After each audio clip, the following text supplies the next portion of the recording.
नमस्कार दोस्तों, मैं संजय प्रभाकर। आज 21 मई 2026 का दिन पश्चिम बंगाल ही नहीं, भारतीय राजनीति के पन्नों में, इतिहास के पन्नों में एक काला पन्ना मैं बिल्कुल नहीं बोलूंगा। आप समझिए मैं क्या कहना चाहता हूं और आप क्या मानते हैं। भारतीय राजनीति के पन्नों में एक यादगार दिन के तौर पर दर्ज होगा ही। एक ऐसा दिन जब विधानसभा चुनाव के मौके पर एक दमदार उम्मीदवार मैदान से गायब हो गया। वोटिंग के दिन से पहले, जब तक चुनाव प्रचार की अनुमति होती है ना, प्रचार से पहले उसने हाथ खड़ा कर लिया सरेआम। कैंपेनिंग से हवा हो गया वो इंसान। दोस्तों, बात हो रही है जहांगीर खान की। जी हां, जहांगीर खान की। पश्चिम बंगाल के फाल्टा सीट पर प्रमुख मुकाबला बीजेपी के उम्मीदवार देवांशु पंडा से होना था। लेकिन मुकाबला 2 दिन पहले ही छू हो गया। अब मुकाबला रहा कहां।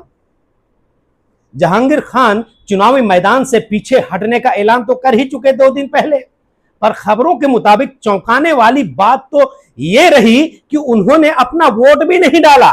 वोटिंग डे के दिन वोट नहीं डाला। यही नहीं, उनके घर पर ताला लटक रहा था।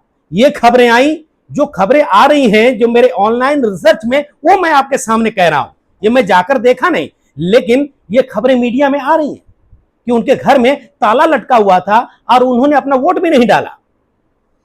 बताइए, अपने मताधिकार का इस्तेमाल आखिर उन्होंने क्यों नहीं किया? या वोटिंग से पहले कुछ ऐसा हो गया कि इलाका छोड़ना ही उन्होंने बेहतर समझा? सवाल खड़े हो रहे हैं ना। या कहीं ऐसा तो नहीं कि किसी केस में आमना सामना वाला खेला हो गया? समझ गए ना, आमना सामना वाला खेला। आप समझदार हैं, किस बात की आशंका जताई जा सकती है? क्योंकि कई लोग गली चौराहे में यह चर्चा कर रहे हैं। बिल्कुल। देखिए दोस्तों, कहानी सिर्फ फाल्टा विधानसभा सीट पर दोबारा वोटिंग की बिल्कुल नहीं है। कहानी सिर्फ ईवीएम पर टेप चिपकाने की शिकायत भरी नहीं है। कहानी सिर्फ तृणमूल कांग्रेस के उम्मीदवार जहांगीर खान के मैदान छोड़ने की भर नहीं है। बहुत गंभीर बातें कर रहा हूं मैं आपके सामने, गौर से सुनिएगा पूरी वीडियो को। और हो सकता है कि आपकी राय से एक नई चिंगारी, एक नई क्रांति आई हमारे समाज में। असली कहानी है बंगाल के लोकतंत्र की। असली कहानी है उस वोटर के डर और भरोसे की जो 29 अप्रैल को वोट डालने निकला था, लेकिन चुनाव आयोग को बाद में पूरी फाल्टा विधानसभा सीट के सभी टोटल 285 पोलिंग बूथों की वोटिंग रद्द करनी पड़ी या फिर रद्द कर दी। जी हां, पूरी सीट, पूरी की पूरी, जितने बूथ है सब, 1 2 3 4 5 नहीं, सिर्फ 10 बूथ नहीं, पूरे 285 बूथ। और फिर 21 मई यानी आज के दिन दोबारा मतदान कराने की तारीख जो है मुकर्रर की गई थी। आज वोटिंग हुई। दोस्तों, चुनाव आयोग यानी सीईओ वेस्ट बंगाल के 2026 के आधिकारिक जो आंकड़े मीडिया में पब्लिश हुए हैं, उसके मुताबिक फाल्टा विधानसभा सीट 144 में कुल 2,36,444 वोटर्स हैं, जिनमें 1,21,300 पुरुष वोटर्स हैं, 1,15,135 महिला वोटर्स हैं और 9 वोटर्स जो हैं वो थर्ड जेंडर वाले हैं। ये रिपोर्ट्स में आई है, वो मैं आपको बता रहा हूं। और दोस्तों, यही सबसे भरोसेमंद आधिकारिक डेटा जो मुझे मिला है वो आपके सामने रख रहा हूं। अब फाल्टा का असली राजनीतिक गणित को समझिए, मैथमेटिक्स, अर्थमेटिक।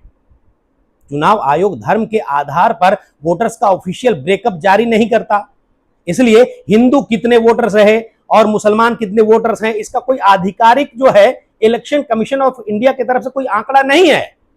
ये जारी भी नहीं किया जा सकता, क्योंकि किसी भी चीज को, सरकारी चीज को धार्मिक एंगल देना कानूनी तौर पे, आधारिक तौर पे हो ही नहीं सकता। बहरहाल, लेकिन 2026 की मीडिया रिपोर्ट्स जो आई हैं, ग्राउंड पॉलिटिकल कवरेज और कॉन्स्टिट्यूएंसी कंपोजिशन को मिलाकर जो मजबूत एनालिटिकल एस्टीमेट बनता है, जो रिपोर्ट सामने आई है मेरी छानबीन में ऑनलाइन, उसके मुताबिक Falta pure Muslim majority seat नहीं दिखती है बिल्कुल,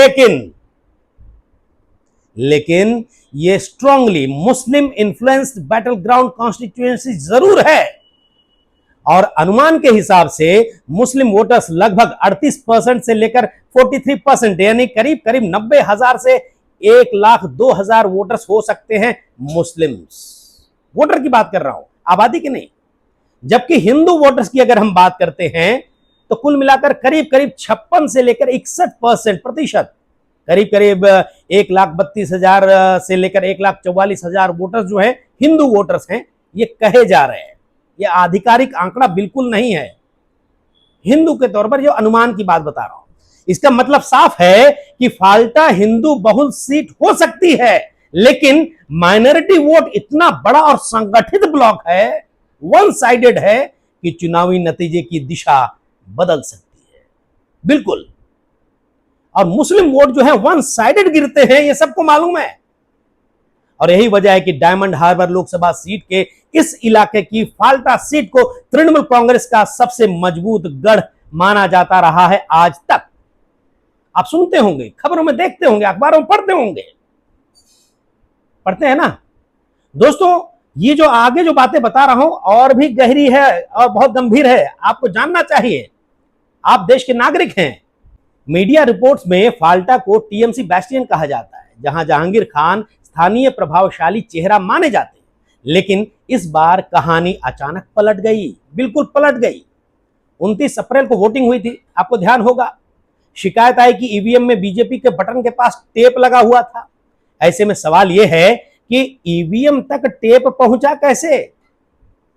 पोलिंग बूथ कोई खुला बाजार तो है नहीं, मार्केट तो है नहीं, दुकान तो है नहीं। वहां मतदान अधिकारी होते हैं, पोलिंग ऑफिसर्स होते हैं, सुरक्षा व्यवस्था होती है, निगरानी होती है, एजेंट्स होते हैं। फिर ईवीएम पर टेप लगाया किसने भाई? अगर लगाया गया तो किस मकसद से लगाया गया? क्या वोटर को भ्रमित करने के लिए लगाया गया? क्या वोटिंग को प्रभावित करने के लिए? या किसी ने जानबूझकर ऐसा माहौल बना दिया कि चुनाव रद्द हो जाए, रद्द कर दिया जाए? इसके पीछे बहुत गहरी साजिश की बू भी आती है, लोग कह रहे हैं। यह सवाल इसलिए बड़ा है क्योंकि चुनाव आयोग ने बाद में फाल्टा की पूरी वोटिंग रद्द कर दी और 21 मई को रिपोल कराया गया, जो आज हुई वोटिंग। और मीडिया रिपोर्ट्स के मुताबिक एलिज्ड ईवीएम टैंपरिंग और वेबकैम फुटेज मैनिपुलेशन जैसी शिकायतों के बाद रिपोल कराया गया। और 21 मई के आज के रिपोल में भारी सुरक्षा के बीच शाम 6 बजे तक बहुत तगड़ी वोटिंग हुई। यह कहा जा रहा है कि करीब करीब 87 से 88% की वोटिंग हुई। यह आंकड़ा शायद बढ़ भी जाए, क्योंकि जब मैं रिकॉर्डिंग कर रहा हूं तब तक फाइनल आंकड़े आए नहीं थे। तो दोस्तों बहुत ही जबरदस्त वोटिंग भी हुई और भारी सुरक्षा में वोटिंग लार्जली पीसफुल हो सकती है, इस बात को दिखाया गया। तो फिर 29 अप्रैल को ऐसा क्यों नहीं हुआ? क्या पहले सुरक्षा कम थी? क्या पोलिंग मशीनरी कमजोर थी? क्या लोकल दबदबे ने लोकतंत्र को हॉस्टेज बना रखा था? ऐसा तो बिल्कुल नहीं था, क्योंकि वहां पर सब कुछ हमें नजर आ रही थी बातें। और उत्तर प्रदेश के एनकाउंटर स्पेशलिस्ट अजय पाल शर्मा पहुंचे हुए थे।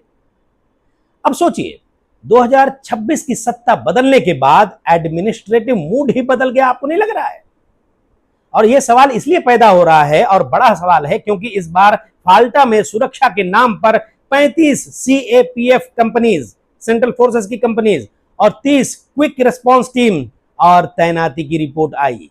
यानी 285 बूथों पर सिर्फ चुनाव नहीं, वोटिंग ही नहीं, पूरा सुरक्षा ऑपरेशन चला। अब दोस्तों आते हैं जहांगीर खान पर। जहांगीर खान तृणमूल कांग्रेस के उम्मीदवार, स्थानीय प्रभावशाली चेहरा, लेकिन रिपोल से सिर्फ 2 दिन पहले उनका मैदान छोड़ना बंगाल की राजनीति में धमाका बन गया, बिल्कुल धमाका। सब हैरान रह गए। उन्होंने कैमरे पर कहा कि उनका यह फैसला इलाके में पीस और डेवलपमेंट के लिए है। उन्होंने कहा कि नई बीजेपी लेड गवर्नमेंट जो है वो फाल्टा के लिए खास पैकेज दे रही है, और मुख्यमंत्री ने कहा है इसलिए चूंकि वो भूमि पुत्र है, उस क्षेत्र के विकास के लिए, शांति के लिए वो चुनाव के मैदान में सक्रिय नहीं रहे हैं और वापस ले रहे हैं अपना ये बातें, उम्मीदवारी। लेकिन वापस तो ले भी नहीं सकते थे, मतलब कानूनी तौर पे वो टाइम भी पहले ही जा चुका था। बहरहाल, लेकिन सवाल वही है, अगर ये विकास और शांति का फैसला था तो इतनी देर से क्यों? रिपोल से 2 दिन पहले क्यों? और फिर 21 मई को वोट डालने क्यों नहीं पहुंचे भाई? या फिर पहुंचने नहीं दिया गया, या कहां गायब हो गए? इलेक्शन ऑफिशियल्स के मुताबिक जहांगीर खान खुद वोट डालने नहीं आए। घर पर क्यों नहीं मिले, यह भी सवाल है। ताला क्यों लटका हुआ था, यह भी सवाल है। क्या यह पॉलिटिकल सरेंडर था? क्या यह दबाव था? क्या यह टैक्टिकल मूव था? टीएमसी ने इंटिमिडेशन का आरोप लगाया। विपक्ष ने कहा कि यह बहुत ही गंभीर मामला है। अब अजय पाल शर्मा की एंट्री देखिए इस चुनावी माहौल में। उत्तर प्रदेश के एनकाउंटर स्पेशलिस्ट कहे जाते हैं आईपीएस अधिकारी Ajay Pal Sharma. Ajay Pal Sharma election police observer के तौर पर आए। मीडिया ने उन्हें सिंघम नैरेटिव के साथ जोड़ा और रिपोर्ट्स में उनके लॉ एंड ऑर्डर पर सख्त मैसेज देने की चर्चा भी हुई, तस्वीरें भी सामने आई, आपने देखे होंगे। और यहीं से फाल्टा की कहानी सिर्फ चुनावी मुकाबला नहीं रही दोस्तों, साइकोलॉजिकल बैटलफील्ड बन गई। एक तरफ तृणमूल कांग्रेस का पुराना लोकल नेटवर्क, दूसरी तरफ नई सत्ता, सेंट्रल फोर्स, क्यूआरटी, पुलिस को ऑब्जर्वर और प्रशासन का बदला हुआ कॉन्फिडेंस। और रिपोर्ट्स में कई टीएमसी कार्यकर्ताओं के अरेस्ट होने की खबर, हाइडिंग या प्रेशर जैसी राजनीतिक चर्चाएं भी सामने आ रही हैं। लेकिन यहां सावधानी जरूरी हमें यह है, यह कहना कि भाई कहीं एनकाउंटर के डर से तो मैदान नहीं छोड़ दिया जहांगीर खान ने, यह कहना ठीक नहीं होगा, भले लोग चर्चा कर रहे हो। या शासन ने जबरन दबाव बनाया, यह कहना हालांकि ठीक नहीं होगा, क्योंकि आधिकारिक तौर पर या फिर कहीं ऐसी खबरें आई नहीं है, लोग आरोप लगा रहे हैं भले। देखिए, कोई निर्णायक सार्वजनिक प्रमाण तो बिल्कुल नहीं है, इसलिए इसे सवाल की तरह ही हमें रखना होगा सामने और सोचना होगा। लेकिन सवाल उठाना तो लाजिमी है, क्योंकि मामला कलकत्ता हाईकोर्ट तक पहुंचा। रिपोर्ट्स के मुताबिक जो है दोस्तों, जहांगीर खान 5 एफआईआर में आरोपी बताए गए और उन्हें इंटरिम प्रोटेक्शन फ्रॉम अरेस्ट मिली भी। अब जनता पूछ रही है या फिर पूछ रही होगी, अगर उम्मीदवार को अरेस्ट प्रोटेक्शन की जरूरत पड़ रही है, अगर वो एफआईआर में उनका नाम दर्ज है कई अलग अलग मामलों में, अगर वो रिपोल से पहले मैदान छोड़ रहे हैं और वोटिंग डे पर वोट डालने तक नहीं पहुंचे, तो क्या यह सामान्य चुनावी घटना है? सोचिएगा, बिल्कुल नहीं है। लोग कह रहे हैं ये लोकतंत्र की असामान्य तस्वीर है, बिल्कुल एबनॉर्मल पिक्चर है। अब तृणमूल कांग्रेस के आरोप को भी हमको सुनना होगा। तृणमूल कांग्रेस ये कहती रही है कि जहांगीर खान प्रेशर में आए, दूसरी तरफ बीजेपी और भी लोग कह रहे हैं कि फाल्टा में पहली बार वोटर को खुलकर वोट डालने का अधिकार मिला है। पहली बार लोग भर भर के जो है फ्रीली आए और वोट डाल रहे हैं, पहले ऐसा माहौल नहीं हुआ करता था। वहां जो है जहांगीर खान का दबदबा था, लोग वोट डालने नहीं आते थे, बहुत सारे लोग, हिंदू समुदाय को लोग नहीं आते थे डर की वजह से। ये आरोप लगते रहे, लेकिन तृणमूल कांग्रेस इसका लगातार खंडन करती रही। बहरहाल किसकी बात सही है ये तो फिलहाल कहना ठीक नहीं है और हम कह भी नहीं सकते। इसका फैसला इन्वेस्टिगेशन और फैक्ट्स करेंगे। लेकिन आज की जो बात है दोस्तों, आज की सबसे बड़ी तस्वीर यह है कि 21 मई 2026 के रिपोल में भारी सिक्योरिटी के बीच वोटिंग हुई। टर्नआउट हाई रहा, हाई 87% के आसपास, और जहांगीर खान खुद वोट डालने नहीं पहुंचे। अब ये आंकड़ा अपने आप में बहुत बड़ा पॉलिटिकल मैसेज है, मानते हैं ना? अगर इतने तनाव, इतने विवाद और अरेस्ट, इतनी सुरक्षा और उम्मीदवार के विड्रॉवल के बाद भी 87% के करीब ज्यादा टर्नआउट होता है, तो इसका मतलब है कि वोटर घर से निकला है। लेकिन सवाल यह भी है कि यहां पर चुनाव प्रचार के दरमियान पश्चिम बंगाल के मुख्यमंत्री शुभेंदु अधिकारी खुलकर यहां पर आए और उन्होंने कहा कि जहांगीर खान का उत्तरदायित्व अब मेरा है, यानी कि जवाबदारी मेरी है, और जहांगीर खान कई मामलों में आरोपी हैं। ये बातें खुलकर कही गई। ऐसे में इसका असर तो होना ही था वोटर्स पर।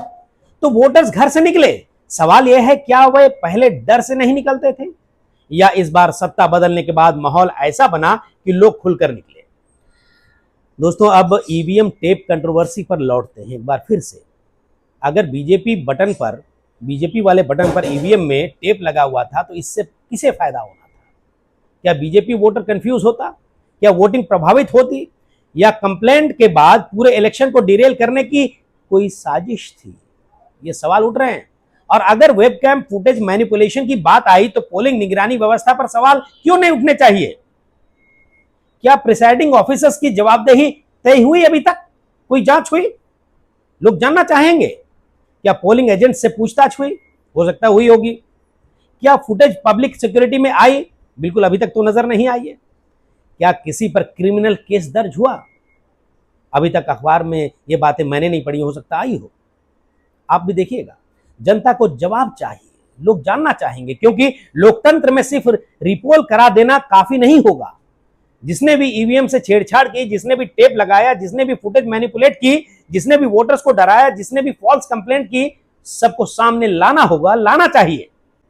अब एक और बड़ा सवाल है दोस्तों, अगर फाल्टा में 285 बूथों की वोटिंग कैंसिल हो सकती है, तो पिछले 10-15 सालों में जिन सीटों पर हिंसा, इंटिमिडेशन, बूथ कब्जा, ऑपोजिशन एजेंट्स की तरफ से बैठने नहीं देने वाले आरोप लगते रहे, वहां क्या हुआ? क्या चुनाव आयोग तब तक सख्त था? उस समय इतना सख्त क्यों नहीं था चुनाव आयोग? क्या सेंट्रल फोर्सेस तब उतनी प्रभावी नहीं थी? क्या बूथ के अंदर और बाहर वोटर्स को उतना भरोसा था? क्योंकि फाल्टा का सच सिर्फ टीएमसी बनाम बीजेपी नहीं है। फाल्टा का सच है वोटर बनाम फियर, बैलेट बनाम दबदबा, डेमोक्रेसी बनाम लोकल मसल।